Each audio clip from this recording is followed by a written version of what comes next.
The wokeness counter-revolution is underway. FBI agents are hunting down so-called insurrectionists, and they kicked in the wrong door in Alaska. Some experts say herd immunity may be impossible to reach, and D.C. bans dancing at weddings.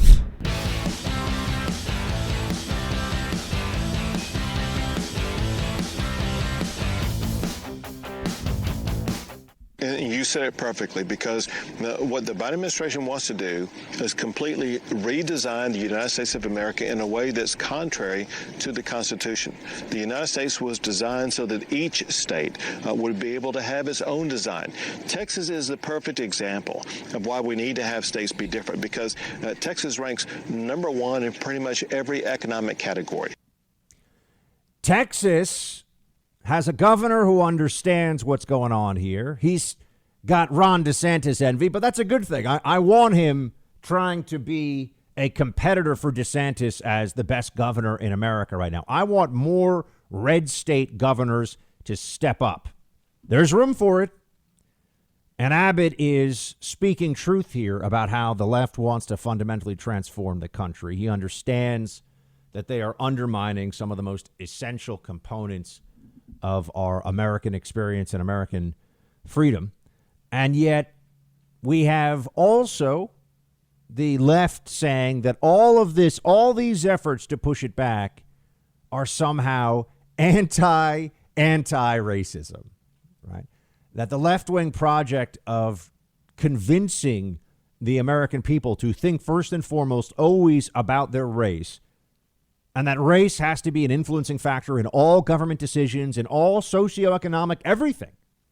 Race has to be taken into account and balanced and judged by the woke. That's the whole point of all this, right? That's what we're told is necessary. Well, there are some people who are fighting back. And in the state of Texas, in South Lake, which is a suburb, I believe it's northwest of Dallas, pretty well-off suburb, there was a victory in the school board election there that's getting some national attention.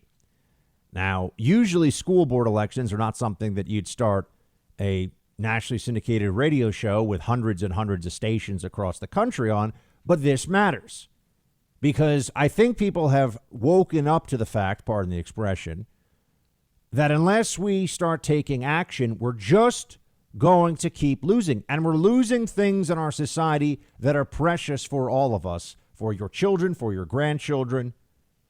The Marxist left is going for it right now. They are actually on the march and in power, and they are trying to transform the country. And they're doing this through education. They're doing this through economic policy. And race, as a tool of dividing the American people, is a central weapon in their arsenal. So they're trying to teach kids that this is the way the country has to be. You'll recall a few weeks ago, there was Paul Rossi, the math teacher at Grace Church, who wrote for the Barry Weiss Substack. Barry Weiss was the opinion editor of the New York Times, and she was hired specifically to bring in more diverse voices, meaning allow some conservative voices in there, and then she was fed to the wolves. But Rossi, who teaches at a private school in New York that costs over $50,000 a year, wrote this: "Right now, my school is asking me to embrace anti-racism training and pedagogy that I believe is deeply harmful to them and to any person who seeks to nurture the virtues of curiosity, empathy, and understanding. Anti-racist training sounds righteous, but it is the opposite of truth in advertising. It requires teachers like myself to treat students differently on the basis of race. Furthermore, in order to maintain a united front for our students, teachers at Grace are directed to confine our doubts about this pedagogical framework to conversations with an in-house Office of Community Engagement, for whom every significant objection leads to a foregone conclusion. Any doubting students are likewise challenged to reframe their views to conform to this orthodoxy," end quote. I mean, this is what you would have expected in the Soviet Union. This is actually Soviet style of argument, where your very doubt is evidence of your deficiency. If you don't agree right away, that proves your deficiency, and therefore you must believe even more. Critical race theory is Marxism around race instead of class, meaning economic status. That's what critical race theory is. And it is being taught in schools. It's being taught to your children. They're coming home and they're lecturing their parents even about how they don't engage enough with structural white supremacy and dismantle it the way that they're supposed to. I mean, this is madness, but it's very effective. It's brainwashing. Well, this school board in Southlake just had a win of people who are actually opposed to this, and no surprise, the media is just doing everything they can to run interference, to show this in a way that the good guys are the people brainwashing your kids with Marxist claptrap. Yeah, that's how the media approaches this. The media is disgusting. I mean, the corporate media in this country is overwhelmingly the enemy of the American people, the enemy of the American experiment. They harm. They are harmful. They've been harmful during the entirety of the COVID pandemic. They were harmful with their lies about Russia collusion. They're harmful now as they cheer for people to be locked up in solitary confinement for the crime of a so-called insurrection that in many of these cases were just people who were engaged in trespass during a riot, something the left does on a regular basis. So yes, the corporate media are in fact the enemy of the American people, and we should be honest about that. It's one of the best things Donald Trump said out loud, among many things. Here's how NBC News reports on this election in Southlake, Texas. In bitterly divided election in Southlake, opponents of anti-racism education win big. I mean, bitterly divided, it's 70-30, first of all. So it wasn't a close election. I know there's a school board election, but it wasn't close. And it's only bitterly divided because the left-wing Marxists are a bunch of lunatics. They've been brainwashed, and they want to brainwash everybody else. And the stuff they say is absurd and contradictory, and they have no real answers. But they want to get at the kids when they're young. Remember, at first they took over the universities, and we said, oh, well, people are crazy in college, and then they grow out of it. That was our theory. Wrong. No, that's not how it works. 4 years of Marxist indoctrination, whether it's at Harvard or community college, it's all going to end up with the same thing, which is a majority of those students realize that at some level their status in society is tied to these beliefs. If they want to be liked and elevated and get certain kind of jobs and get hired by certain companies. And that's because you've already had now a couple of waves, a couple of generations of the Marxist shock troops coming out of colleges and universities. And now they're in their 30s and 40s. And they have power in institutions that have a lot of power in America, like Google and Facebook and Amazon and American Express and Delta Airlines and Nike. The woke maniacs, we thought, oh, they'll pay taxes and they'll figure it out. No, they moved to blue enclaves, to deep blue cities on the coast predominantly, or just very blue cities throughout America. And they have only like-minded friends, and they have like-minded echo chambers of social media, and they work at companies that put out these corporate multiculturalism and diversity statements. I mean, it's embarrassing, the stuff that's being said by these companies. I mean, I played for you last week that woman from the CIA who's talking about how she doesn't have imposter syndrome anymore, and she's a cisgender Latina female diagnosed with like some kind of anxiety disorder or something. But she's earned her place in the CIA. I mean, the CIA is turning into has honestly been for a long time, a jobs program for the overwhelmingly mediocre and lazy. And that's the hardest federal agency to get into, by far. CIA is the most selective, and it's turned into a joke. 10% of that place are the kind of people that you would want working at the CIA, meaning steely-eyed, intelligent, hardworking patriots who are all about the mission. It's 10%. And then it's probably 20 or 30% sloth. And then the rest are left. The rest are woke. Yes, that's what's happened. This is in the intelligence community.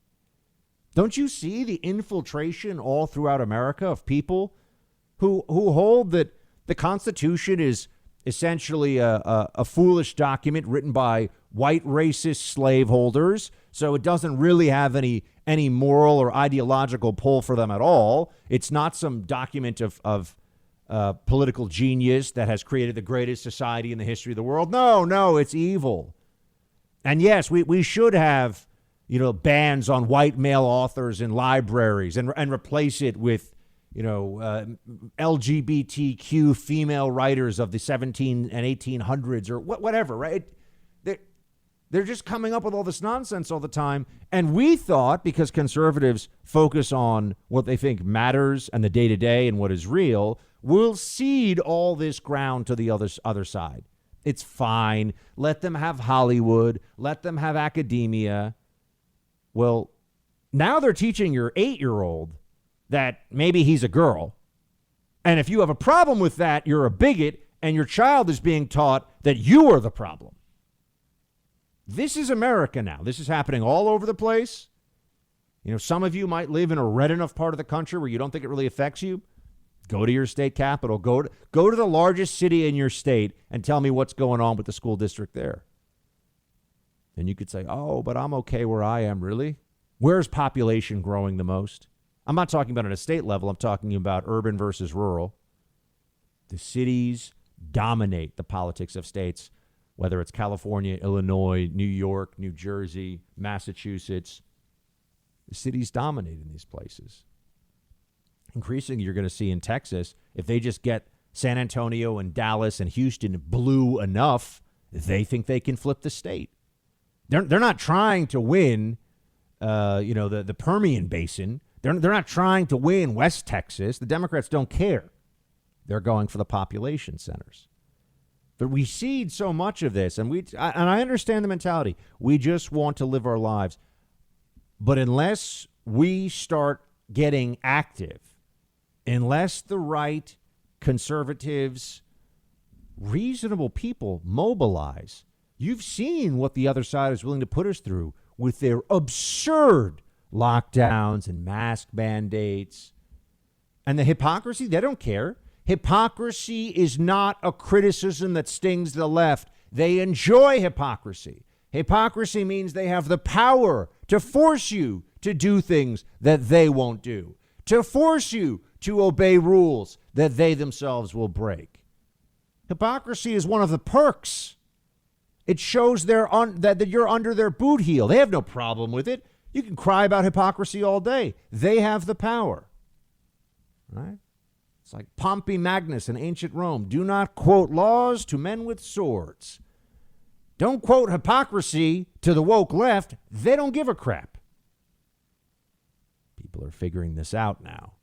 You want to stop this? You need the power to stop them. We need to identify the problem and take it on. And this is the local school board. I know it's not sexy. I know it's not, national level power and all this other stuff. We're always so focused on the presidency. Every community, every town and city and state, there's a fight going on right now for who's calling the shots, who's in charge. You all have a role to play.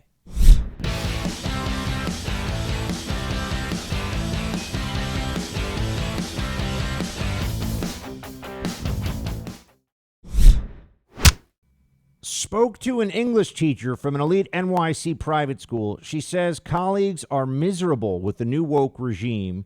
Students are the commissars shouting about harm and trauma in the presence of any book or idea that deviates from the leftist orthodoxy, and administrators are scared of them. That was from Kay Heimowitz at the Manhattan Institute over the weekend. It's amazing, isn't it? These elite prep schools who are just a funnel, or supposed to be, to the Ivy League, which are a funnel to the corporate, the corporate boardroom of the biggest companies and law firms and Wall Street investment banks. And they're all putting out statements that read like they were written by Malcolm X. But the people running these schools, actually sound like Thurston Howell III when you meet them. I mean, they're, well, we have a $50,000 a year tuition. But they're all, oh, yeah, we're all about social justice and all that stuff. Sure we are. You know, we're really engaging against the white supremacist rhetoric of, you know, Shakespeare in our literature classes these days. Whatever. So, and we have to take this ideology head on. I think that conservatives did not take it very seriously for a long time. And now the brain virus of CRT has spread. It has replicated. And critical race theory, which is based upon concepts of white privilege and microaggression, which are based upon constant hypersensitive resentment of even the smallest slight, that it's not clear at all that it's racial, but if you decide that every slight you feel is racial, well, then you create quite a bit of resentment, don't you?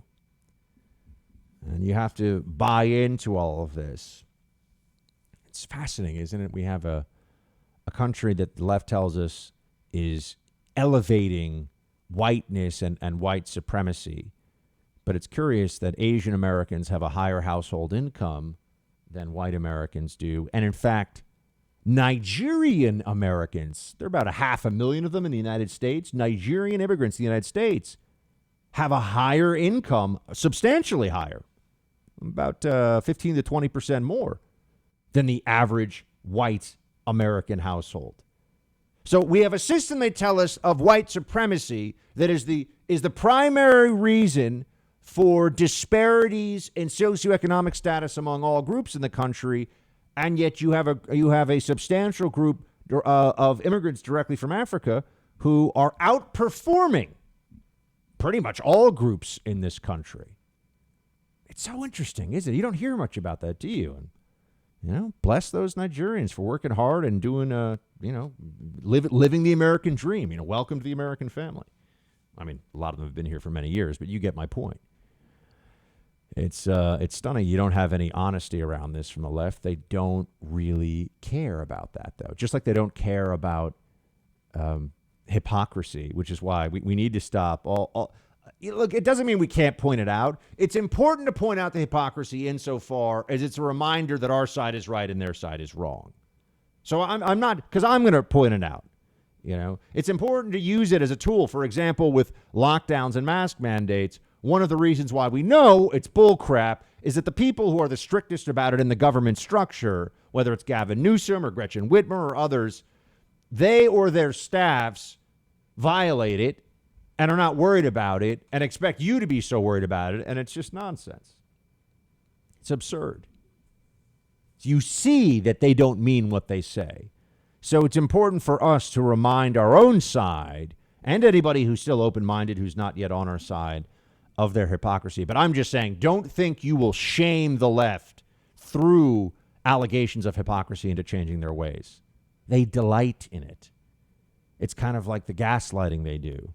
You know, one of their favorite tools, one of their favorite tactics is to say, there's no cancel culture. What are you even talking about? Just to see us all have our heads explode, because I mean the cancel culture is everywhere. We're all living in some state of anxiety over it. But if you type in on Google right now, there is no cancel culture, you'll see countless think pieces from the left, quote think pieces, about how there's no such thing as cancel culture. It's just accountability culture. Doesn't even exist. And they just want to stop the free speech of those who are using speech to punish others for speech. I mean, they try to dizzy you with illogical and absurd statements, but it works. It works on a lot of people. Now, we're just seeing now the pushback against this. And here's another example. Governor Ron DeSantis is signing an executive order today suspending all COVID emergency orders. He's also signing a bill to limit localized emergency orders, which are a direct violation of individual liberty. And he's permanently banning vaccine passports altogether for COVID-19. Name a better governor. It is not possible. He is the best governor in America. And Ron DeSantis, I'm just going to say it, folks, he should not be anyone's running mate in 2024. Ron DeSantis should be at the top of the ticket in 2024. I want Trump to use the MAGA movement to push for DeSantis. Not one of Trump's kids. I want Ron DeSantis because of the results, because of what he's doing for the people of Florida, and also the beacon of freedom and salvation he's creating for the rest of the country.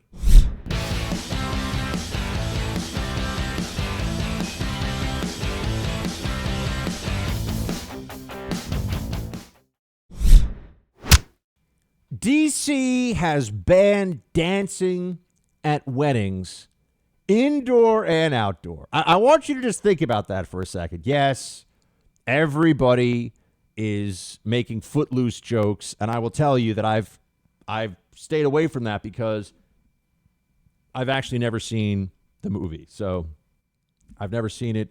Producer Mark, is it a good movie? Yes, it's a classic. Okay. I've never seen Footloose, but I know it's about a town where there's no dancing allowed. That's now our nation's capital. Washington, D.C., banning dancing and standing at weddings, at wedding receptions. Not allowed. 25% capacity or 250 people, they're saying. But standing and dancing at receptions, not allowed. I mean, this is just the problem with empowering bureaucrats and government officials who are leftists, who are authoritarians, is that they always think that they have a better idea. They always think that they should have more power. They never realize that they're not very smart. They lack the humility to understand that they're making that policy decisions are always a series of trade-offs. And so you only should be making decisions in areas where you have a compelling government interest that is clear and where you've really weighed the consequences. But no, they just want to constantly hall monitor everything. They are the unending busybodies of American life. What are you doing? What are you doing? Why are you doing that? Don't do that. Do this. Do that. Do this. And it's horrifying, and I'm glad that others have. I've been on the anti-Fauci train I've been like the conductor of it for the last year. Choo-choo, Fauci, you're the worst. I've been telling everybody, here I am, Fauci, I use big words when I'm talking about numbers on TV because then I think that people maybe will think I'm looking at data instead of thinking, what will my friends at the Washington Post editorial page think about my latest guidance about mitigation efforts. However, I'm not the only one who does this guy. What's his name, Mark? He's on TikTok. Tyler something? Tyler Fisher. Some guy named Tyler. I just want to give him credit. Here's his version of what it's like to listen to Dr. Fauci off of TikTok. Play it. I'd say even if you live alone, I would wear a mask in the house, especially in the shower, because frankly, droplets can make their way through the drain and come up through somebody else's toilet, infecting them with COVID through the anus. Ballpark, in 2 to 5 to 20 years, we can start thinking about considering the idea of pondering the thought of conceptualizing the possibility of maybe, perhaps, reopening, but probably not. I would avoid having any fun whatsoever in the near to far future. That guy's brilliant. I got to tell you. I would avoid having any fun. I mean, that is pretty much, or human contact or living your life. There are at least 100 million people in America who have had COVID and who are at an entirely reasonable risk level. I'm talking about, forget about vaccines. 100 million people have had it, at least. Probably more like 150 million. But we all have to live in fear all the time. We all have to, I was forced to obey all the dumbass restrictions on planes in New York City and restaurants and grocery stores, in my own building, in my own lobby. Still got COVID. And it lasted a year, so it's not like I was being reckless and just trying to get it, right? It took me a year to get it, but I still got it. But the Fauciites have had a faulty logic all along, and it stretches back to 2 weeks to flatten the curve. It was never going to be 2 weeks to flatten the curve. That doesn't make sense for their goal. Their goal was to stop the virus, they said. They pretended that we could prevent mass infection of this pandemic across the country. That was a fantasy. And they didn't weigh out the consequences of what they were going to do to all of us in the meantime. But they got us to comply. The camel's nose in the tent, the beginning, the thin end of the wedge was 2 weeks to flatten the curve for hospital capacity. That seemed reasonable. Did we ever overflow hospital capacity in this country? Never happened. And yet that was the big fear tactic. Remember when they told us that we had to have 1 million ventilators? That was what was actually said by, I think it was Pelosi, Cuomo. 1 million. Those things cost $40,000 or $50,000 a unit. You need a trained staff of ICU nurses, not even just standard nurses. You need ICU trained nurses to run them. And then we found out that putting people on the ventilators too early, which is what they were doing, and not putting them on their stomachs, which they weren't initially doing, led to increased mortality. And that for many people, being put on the ventilators was a death sentence. Thousands and thousands of people. But I understand that was in the early days, fog of war, challenges, didn't know a lot, people terrified. Okay. Now we've been in this thing for a year. We've seen where they're right, where they're wrong, and they don't accept that they were wrong in any of this. I mean, they have a belief that they've done just a great job. Oh, yeah, no, they've been fantastic on this issue. It's absurd, isn't it? But I want you to be prepared while they're doing stupid things like banning dancing at weddings. So you can be indoors and you can be there for hours at a time, but it's dancing that's the problem. Mayor Bowser got rid of the outdoor mask mandate in D.C. for a day and then switched it back. A town, I think it's Brookline in Massachusetts, which is, it's like a bunch of Hillary and Obama voters all decided to make one town in Massachusetts. It's a wealthy, liberal suburb of Massachusetts.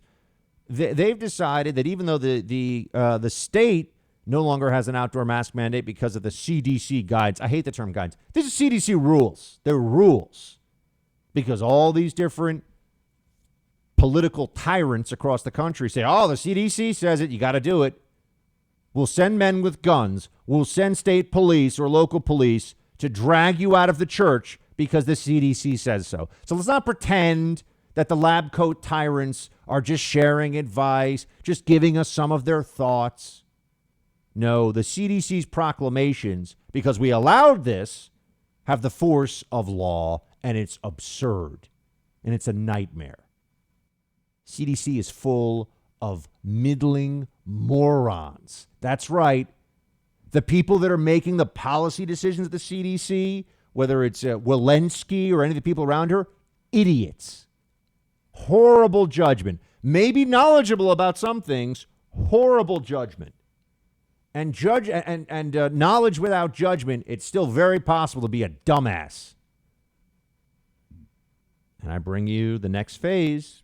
You keep thinking, I know a lot of people, not you, but one keeps thinking, we're just going to wait out their crazy. They can't stay crazy forever. The Fauciites will run out of steam with their lunacy.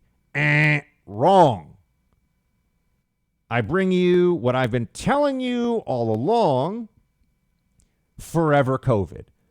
I wrote a post on bucksexton.com, which is one of the reasons why I want you to keep checking in on that site, because I'm writing for it multiple times a week, and I've got a team that's posting news stories every day. Go to bucksexton.com. You can also listen to my podcast there. But I wrote a piece a while ago on get ready for forever COVID, and I got fact-checked. Officially, they banned it on Facebook. They said it was false information. Oh, really?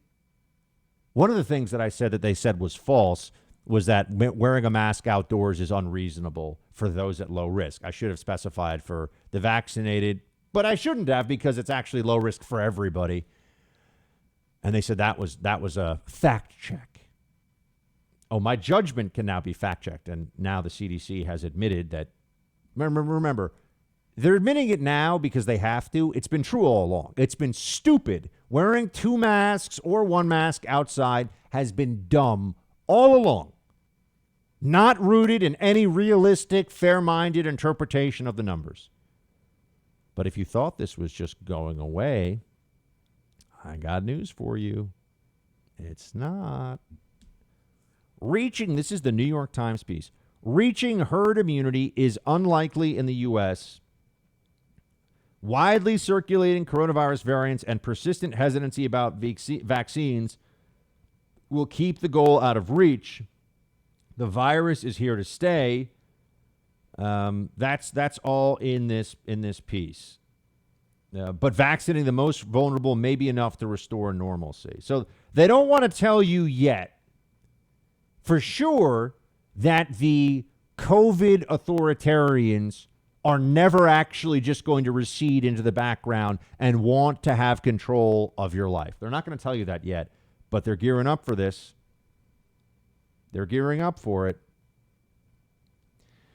The virus is unlikely to go away, said Rustam Antia, the evolutionary biologist at University of Emory in Atlanta. But we want to do all we can to check that it's likely to become a mild infection. The virus is going to be here forever, folks, is what they're telling you. The virus is going to be here forever. So if we continue with this unreasonable mentality that the infections have to be basically zero, or you still have to keep masking, get ready for it. Even if we get out of some masks going on to the summer, come next winter, they're going to say we got to mask up again. And if you say, why? There's so little COVID, that seems to say, well, what about the flu? Flu plus COVID, got to mask up. We've now turned into a masked society. I'm just going to tell you this, I will not live in a state that allows this madness to continue. I will, whatever state I live in, I live in New York now, if they keep doing this, I'm moving.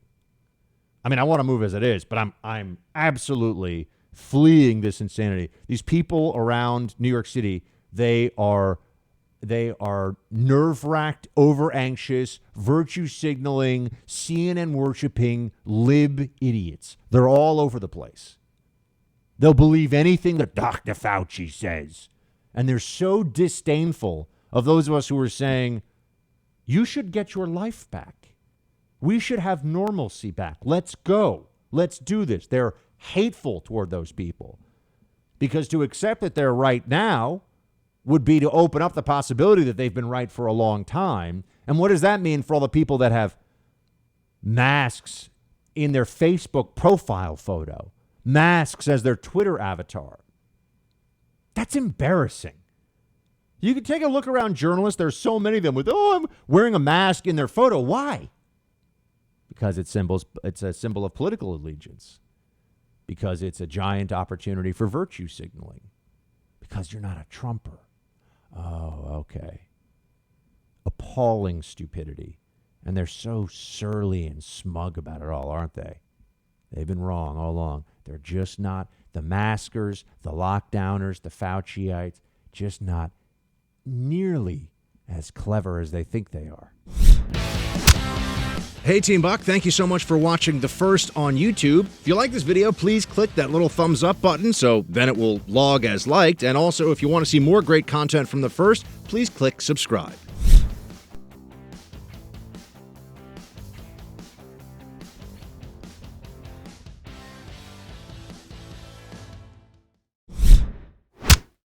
Get ready, everybody, for a new weaponized, aggressive, in-your-face, in every aspect of your life, Internal Revenue Service. Boy, that's really bringing people together. That's a real uniting force for the American people because everyone loves the IRS. So let's have them in every aspect of your life to see if they can squeeze another nickel out of your pocket for Joe Biden to spend. I'm sorry, that's not what this country is all about. And so when you look at exactly what's going on here, what's going on is that Joe Biden ran as a moderate uniter, and he is now governing as a Bernie Sanders, Elizabeth Warren, way out socialist liberal. And so I'm willing to let that take some time for the American people to have it sink in. Yeah, he is. That's Chris Christie, and he's right on this. The Biden that we're getting is not the Biden that was offered up in the general election, but we should have known that, right? I knew it, you knew it, but not enough Americans in some places figured this out. They went with Biden because he didn't represent what the Democrats are all about, because he pretended to be a different kind of Democrat. It was all a fraud. It was all one big lie, and now we're living with the consequences of it. And if the media wasn't so deep in the pocket, I mean, you look at the crises that are going on right now. The border crisis, undeniable. The homicide rise crisis across the country, undeniable. The continued assault on our most basic individual freedoms because of the Fauciite lunacy, undeniable. You have all these problems still, and yet the way the media talks about Biden, we're being led to believe, oh, everyone's so happy with him. Everyone's so optimistic. You know who thinks he's great? Hillary. She's still out there, believe it or not. Play 4. But it wasn't until the pandemic that I think a truly working majority of Americans, crossing party lines, as we've seen, because of the approval that Republicans and independent voters are giving Biden, suddenly understood in a clear way that, you know what, there's lots of times when we need the government, and we've been exposed as lacking in the kind of investments and support that we as Americans should be providing each other with the government as our partner. And I'm thrilled that President Biden is taking advantage of this moment to try to push the agenda as far as possible. Push the agenda as far as possible. She wanted to be your president. She was close. I will always be thankful to Donald Trump for saving us from 4 years of that nightmare, but always. But she sees what this is. This year is when they go for it. Next year is when the Democrat left goes back to 2020 and pretends that it's just good old Grandpa Amtrak Joe, hey, and I'm just here bringing people together, and the whole bull crap parade starts all over again.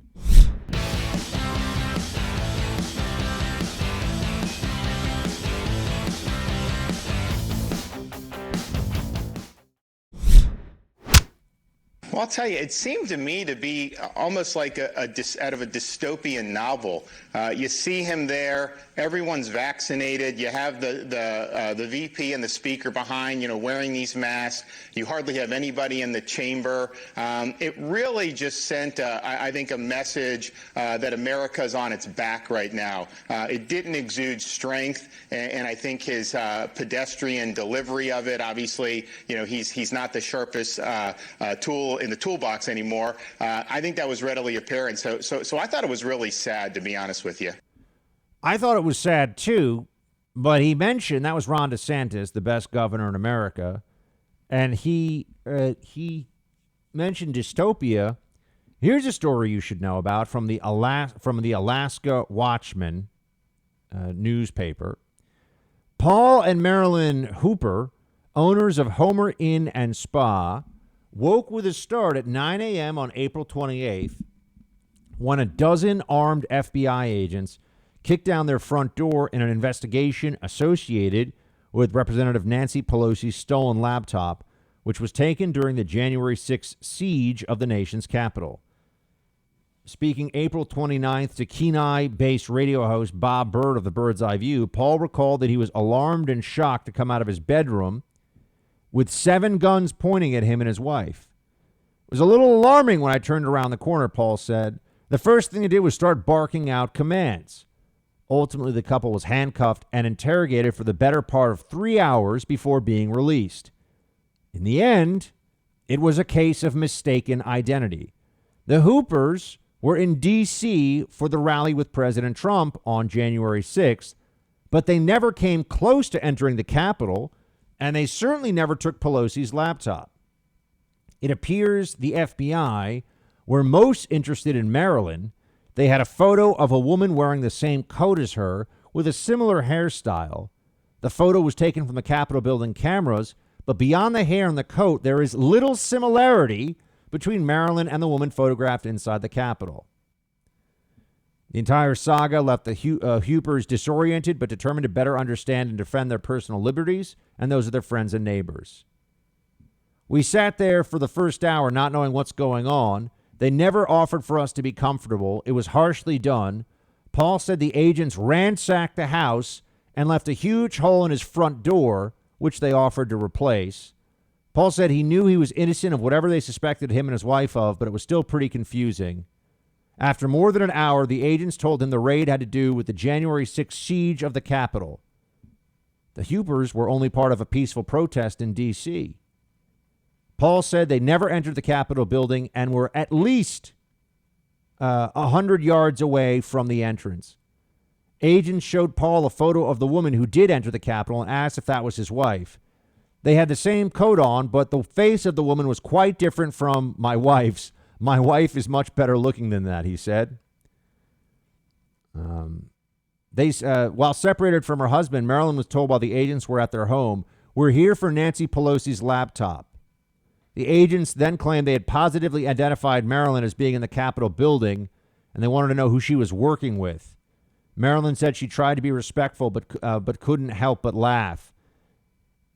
I couldn't read it fast enough to know what it was. She then asked to see a warrant and was told that she would get to see it later.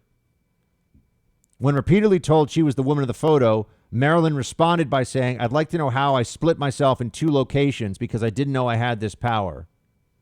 The first photo agent showed her was very fuzzy. Then they showed her a photo of the woman's face. She said, "Oh, that's obviously not me. Why didn't you show me that photo to start with?" The woman in the photo has detached earlobes. Marilyn's are attached. Plus, the woman was wearing a sweater that Marilyn said, "You, quote, couldn't pay me to wear." Stormtroopers of the FBI, friends, sent to kick in someone's door in Alaska for the crime of being present in D.C. during a major protest that had a portion of it turn into a riot. The FBI sent 7 agents, guns drawn, to their home in Alaska. This is what tyrant bullcrap looks like. Oh, yeah, Joe Biden. Oh, the insurrection. Oh, they're all crying about the insurrection. They're going to overthrow the government. Bullcrap. It was a stupid riot where people overwhelmingly were guilty of trespass and destruction of property. No one killed any police officers that day. Let's look at the facts. The only person killed was Ashley Babbitt, whose family's now bringing suit against the Capitol Hill police. And here's a prediction. The federal judge, probably an Obama appointee that she'll get in D.C., in the D.C. Circuit Court, will dismiss the complaint immediately, as soon as it comes before him or her. Guaranteed, friends. Guaranteed. This is what tyranny looks like. This is what it feels like.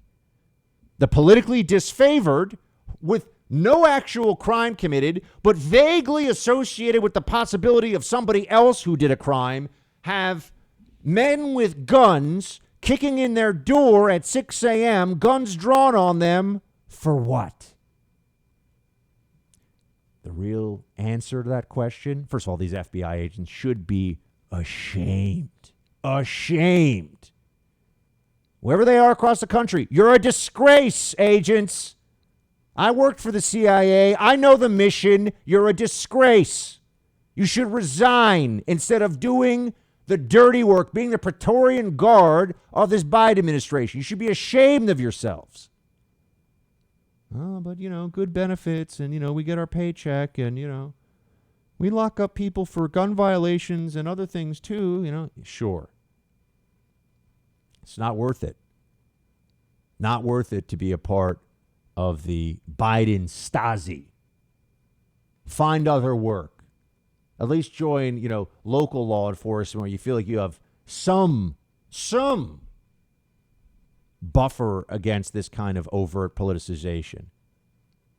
I mean, the photo didn't even look like this woman at all. They went in and they kicked in her door. You're going to tell me because they're so dangerous, they're a part of the insurrection. They're not cartel hitmen.